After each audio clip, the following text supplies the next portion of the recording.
উত্তর কলকাতার 65 বিধান সরণি এলাকা থেকে এমন একটি ঘটনা সামনে এসেছে যা স্থানীয় বাসিন্দা ও ব্যবসায়ীদের মধ্যে উদ্বেগের সৃষ্টি করেছে।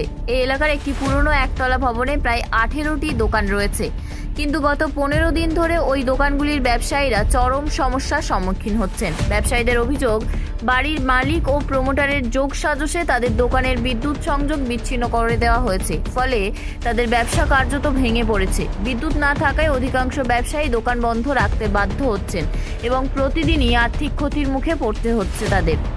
স্থানীয় ব্যবসায়ীদের আরও অভিযোগ, তাদের উপর লাগাতার দোকান খালি করার জন্য চাপ সৃষ্টি করা হচ্ছে, এমনকি দোকান খালি না করলে বুলডোজার দিয়ে দোকান ভেঙে দেওয়ার হুমকিও দেওয়া হচ্ছে বলে দাবি তাদের। এর জেরে সব ব্যবসায়ী আতঙ্ক ও অনিশ্চয়তার মধ্যে দিন কাটাচ্ছেন। ওই 18টি দোকানের মধ্যে একটি ওষুধের দোকানও রয়েছে। দোকানটির মালিক জেনারেটরের সাহায্যে কোনো রকমে পরিষেবা চালিয়ে যাচ্ছেন, যাতে সাধারণ মানুষ প্রয়োজনীয় ওষুধ পেতে পারেন।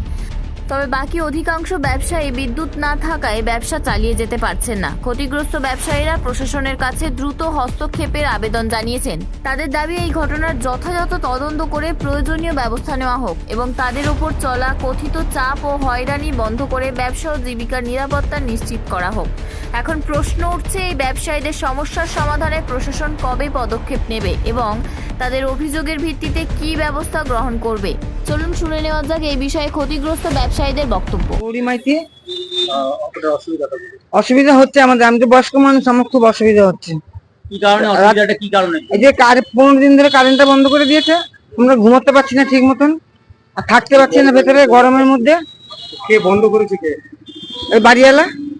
কেন বন্ধ কেন করেছে? এই যে কারেন্টের কি মিটার বক্সে কি আর জল ঢুকে গেছে, সেই জন্য বন্ধ করে দিয়েছে।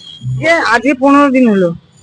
আমাদের অসুবিধা শুধু লাইটটা দিলেই হবে, আর কিছু আমরা অত বেশি চাই না, কিছু তো কারেন্টটা দিলেই ব্যাস।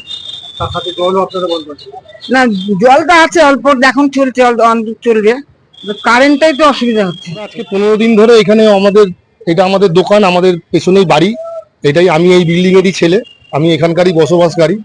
এখন ব্যাপারটা হচ্ছে, আমাদের এখানে মিটার বক্সে আজকে জল পড়েছিল বলে সিএসসি উইদাউট পারমিশন প্রথম কথা লাইনটা বন্ধ করে দিয়ে চলে যায়, যে আপনাদের জল পড়ছে, আপনাদের ঠিক করতে হবে। তো সেটা আমরা একবার পারমিশন নিয়েই করে যেতে পারতো, কিন্তু সেটা সিএসসি করেনি, এমনি লাইনটা বন্ধ করে দিয়ে চলে গেছে। জানি না সিএসসির সঙ্গে মালিকের কোনো টাই আপ আছে কিনা। পরবর্তীকালে যখন আমরা সারাতে যাই, তখন মালিক গেট বন্ধ করে রেখেছে, বলছে আমাদের সারাতে দেবে না। আমরা বলেছি আমাদের নিজের পয়সায় আমরা স্ল্যাব করব, যাতে জলটা না পড়ে ব্যবস্থা করব, কিন্তু মালিক করতে দিচ্ছে না। এখন ব্যাপারটা হচ্ছে, আমরা যে এত দুর্ভোগে এই গরমের মধ্যে, যে আমি আছি, আমার এই মা, আমার এই দুটো কাকিমা আছেন, একজন বার্ন কেসের পেশেন্টও আছে আমাদের ঘরের ভেতরে, সবাই আমরা প্রবলেমে আছি। আমাদের অন্তত লাইনটা অন্তত দেওয়াটা ব্যবস্থা করুক। উনাদের সঙ্গে আমাদের কোনো কেস কামারি নেই, কিচ্ছু নেই।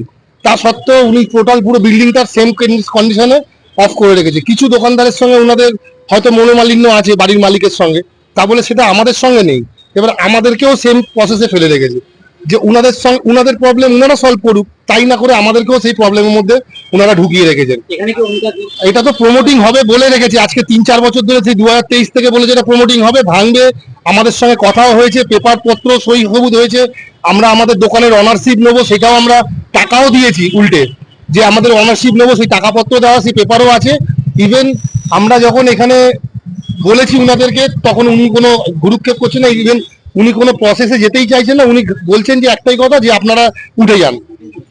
আদালতের দ্বারস্থ হয়েছি, আমাদের মাননীয় তাপস দাস রায়ের কাছেও আমরা দ্বারস্থ হয়েছি, উনাকেও চিঠি দিয়েছি। উনি একজনকে বলেছিলেন দেখতে ব্যাপারটা, কিন্তু উনি আমাদের আশ্বাসও দিয়েছিলেন আমরা করে দেবো।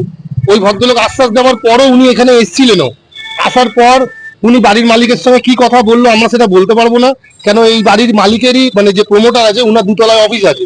উনি যে ভদ্রলোক এসেছিলেন, উনি আগে গিয়ে উনার অফিসে যান, উনার অফিসে উনার সঙ্গে কথা বলে তারপরে নিচে আসেন।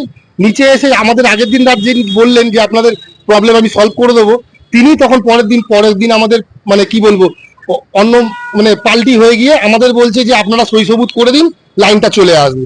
তা হচ্ছে, দেখুন, আমরা আমাদের প্রশাসনিক আইনত দিক দিয়ে আমরা সবার কাছে গেছি, আমরা থানা থেকে শুরু করে আমাদের লোকাল এমএলএ সবাইকে আমরা চিঠি দিয়েছি।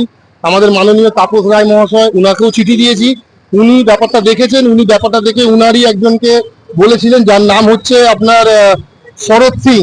তো উনি ওই ভদ্রলোককে উনি যখন তাপস রায় যখন বলেছিলেন আপনি ব্যাপারটা লিড করুন, আপনি ব্যাপারটা দেখুন, তো উনি ব্যাপারটা প্রথমে দেখে, আমাদের অ্যাসুরেন্স দেয়, ইভেন উনার বাড়িতেও আমরা যাই, আমাদের মানে এই বিল্ডিং এর যিনি মানে প্রমোটার, যিনি মালিক, উনিও যায়, অতনু খাসনবিস, ঠিক আছে। এবার তখন ওখানে গিয়ে উনারা আমাদের অ্যাসুরেন্স দেয় যে আপনাদের চিন্তা করতে হবে না, আমরা কালকে সকালে আপনার গেট খুলিয়ে দেবো।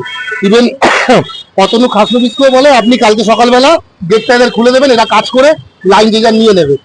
কিন্তু তার পরের দিন ওই শরৎ সিং ভদ্রলোক আসেন, এখানে এসে আমাদের বলেছিলেন আমরা এসে আমি ব্যাপারটা ঠিক করে দেবো, কিন্তু ওনারা জানি না বাড়ির মালিকের সঙ্গে ওনার কি কথা হয়েছে, জানি সেটা আমরাও জানি না। উনি এসে আগে অফিসে চলে যান, এই দোতলার উপরে অফিস আছে ওনার। তারপরে উনি নিচে এসে আমাদের এই বসন্ত কেবিনের ভেতরেই ওই শরৎ সিং বলেন যে আপনারা সই সবুত করে নিন, ঠিক আছে, আপনারা সইটই করে আপনাদের লাইনেরা দিয়ে দেবে।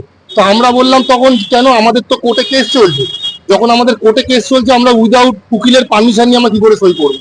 তো এই নিয়ে শরৎ সিং এর সঙ্গে আরো দু একজন এসেছিল, তারা আবার কিছু পেপার হাতে নিয়ে, সেটা আমাদের কাছে ভিডিও আছে করা, তারা আবার কিছু পেপার হাতে নিয়ে বেরিয়ে আসে। আমরা যখন পেপার চাই তারা উল্টে আমাদেরকে গরম দেখায়, ইভেন এটাও বলে আমরা এখানে বুলডোজার চালিয়ে দেবো। তো আমরা তো আজকে 100-150 বছরের সব দোকানদার, তো হুট করে বললেও, আর আমরা বাসিন্দা ওইখানকার, তো এবার হুট করে বললে তো কারোর গায়ে বুলডোজার চালানো যায় না। রাস্তার ফুটের দোকান হতো আলাদা ব্যাপার, আমরা তো একটা লিগালি বড় দোকান আমাদের, আমি সেই দোকানের ওনার, তো সেখানে তো ওরা বলাটা উচিত না, সেটা সবার মানুষের একটা প্রেস্টিজের সম্মানে লাগে। যাই হোক, ওনারা ওনাদের কথা বলেছেন, তো আমরা ওনারা বলে চলে গেছে, সেটা আমরা ভিডিও করে রেখেছি, ইভেন চাইলে প্রশাসনের কাছে আমরা সেই ভিডিও দিতে পারি। যে কারেন্ট নেই সমস্যা, বাড়িওয়ালার লাইনটা ঠিক করতে দিচ্ছে না, সেই জন্য আমরা অনেক রিকোয়েস্ট করেছি, প্রশাসনের কাছেও গেছে, সব জায়গাতেই গেছি, কিন্তু তার কোনো ফল পাইনি।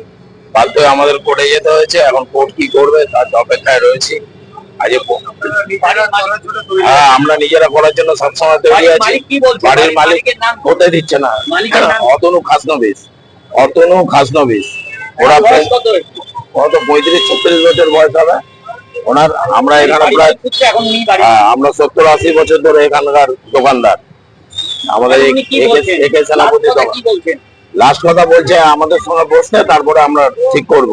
আমরা তাতে রাজি হইনি, যে বলছে আগে আমাদের সঙ্গে বসো তারপরে হবে। কিন্তু এর জন্য তার আমরা পার্টি অফিসেও গেছি, থানাতেও গেছি, লাস্ট মোমেন্টে কোর্টেও গেছি, কোর্ট পাবেন।